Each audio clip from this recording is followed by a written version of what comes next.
Artificial intelligence आजकल हर तरफ इसकी ही चर्चा है और ये अब कोई साइंस फिक्शन नहीं रहा, बल्कि एक ऐसी हकीकत बन चुका है जो हमारी दुनिया को, हमारे जीने के तरीके को बदल रहा है और अपने साथ ला रहा है कुछ कमाल के मौके और हाँ, कुछ बहुत बड़ी चुनौतियां भी।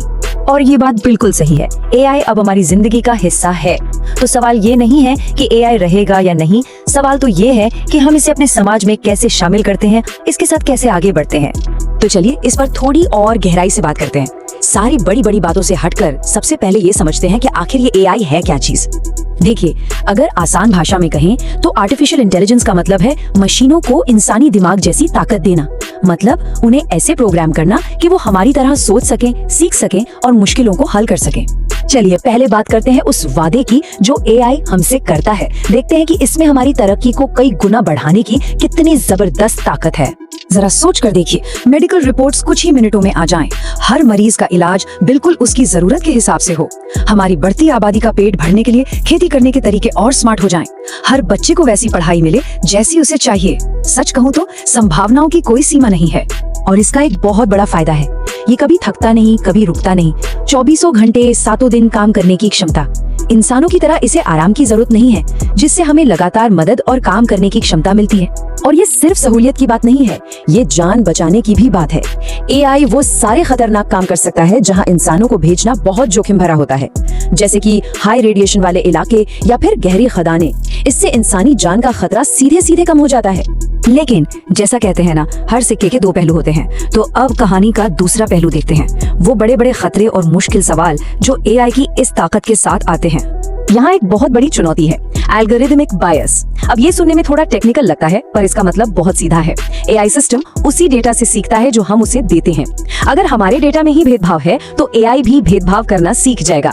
जैसे अमेरिका का कॉम्पास सिस्टम, जिसे अपराध की भविष्यवाणी के लिए बनाया गया था, वो कुछ समुदायों के लोगों को गलत तरीके से ज्यादा खतरनाक बताने लगा। सोचिए इसके कितने गंभीर नतीजे हो सकते हैं। और ये सिर्फ छोटी मोटी दिक्कतें नहीं है, हम बात कर रहे हैं बड़े पैमाने पर नौकरियों के जाने की, हमारी निजी जानकारी के गलत इस्तेमाल की और समाज में अमीर और गरीब के बीच की खाई के और भी ज्यादा बढ़ने की। और देखिए, ये सिर्फ कुछ लोगों का डर नहीं है, ये एक आम चिंता बन चुकी है। प्यू रिसर्च की एक स्टडी बताती है कि 79% अमेरिकी इस बात को लेकर परेशान हैं कि कंपनियां उनके डेटा का इस्तेमाल कैसे कर रही हैं। तो डेटा प्राइवेसी आज के दौर का एक बहुत बड़ा मुद्दा है। इससे एक और बड़ी सिरदर्दी सामने आती है, जिसे एक्सपर्ट्स कहते हैं वैल्यू अलाइनमेंट प्रॉब्लम। इसे ऐसे समझिए, मान लीजिए किसी ने एक सुपर इंटेलिजेंट एआई को दुनिया में ज्यादा से ज्यादा पेपर क्लिप बनाने का काम दे दिया। अब वो एआई अपने काम को इतनी गंभीरता से ले सकता है कि वो इंसानों और बाकी सभी जरूरी चीजों को नजरअंदाज करके पूरी दुनिया को ही पेपर क्लिप की फैक्ट्री बना दे। चुनौती यही है, ये पक्का करना कि एआई हमारे इरादों को समझे, न कि सिर्फ हमारे दिए गए आदेशों को। और ये चिंता सिर्फ आम लोगों तक ही सीमित नहीं है। टेक्नोलॉजी की दुनिया के बड़े बड़े नाम जैसे एलन मस्क और स्टीव वोजनियाक और कई बड़े रिसर्चर्स ने एक ओपन लेटर में बड़े एआई एक्सपेरिमेंट्स पर कुछ समय के लिए रोक लगाने की बात की। उन्होंने साफ साफ कहा कि इससे समाज और मानवता के लिए गहरे जोखिम पैदा हो सकते हैं। तो कुल मिलाकर तस्वीर कुछ ऐसी बनती है, एक तरफ है दक्षता और मुश्किल से मुश्किल समस्याओं को सुलझाने की ताकत, तो वहीं दूसरी तरफ है नौकरियों के जाने का डर, भेदभाव बढ़ने का खतरा और हमारी प्राइवेसी पर हमला। ये एक बहुत ही नाजुक संतुलन है। तो अब सवाल ये उठता है कि करें तो क्या करें, रास्ता क्या है। अब समस्या से आगे बढ़कर समाधान की बात करते हैं कि आखिर एक भरोसेमंद एआई बनाया कैसे जा सकता है।